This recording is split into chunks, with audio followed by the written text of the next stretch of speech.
ঢাকা সহ সারা দেশে গত কয়েকদিন ধরে তীব্র শীত, ঠান্ডা বাতাস ও ঘন কুয়াশায় বিপর্যস্ত জনজীবন। আবহাওয়া অধিদপ্তর জানিয়েছে, জানুয়ারি মাসে দেশের তাপমাত্রা নেমে আসতে পারে 4 ডিগ্রি সেলসিয়াস পর্যন্ত।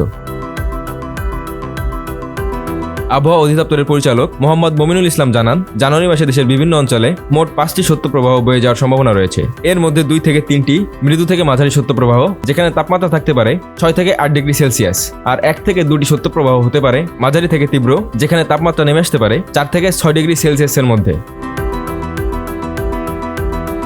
এছাড়া আবহাওয়া অফিস আরও জানায়, জানুয়ারি মাসের দিন ও রাতের তাপমাত্রা মোটামুটি স্বাভাবিক থাকলেও মধ্যরাত থেকে সকাল পর্যন্ত দেশের নদ নদী অববাহিকা সহ বিভিন্ন এলাকায় মাঝারি থেকে ঘন কুয়াশা পড়তে পারে। ঘন কুয়াশার কারণে দিন ও রাতের তাপমাত্রার পার্থক্য কমে গিয়ে শীতের অনুভূতি আরও তীব্র হবে বলে জানিয়েছে আবহাওয়া অধিদপ্তর। তবে বিশ্লেষকদের মতে, জলবায়ু পরিবর্তনের প্রভাবে অন্যান্য বারের তুলনায় এবারের শীতের প্রকোপ অনেকটাই বেশি। তাই সাধারণ মানুষকে আগেভাগেই শীতের জন্য প্রয়োজনীয় প্রস্তুতি নেওয়ার পরামর্শ দিয়েছেন তারা।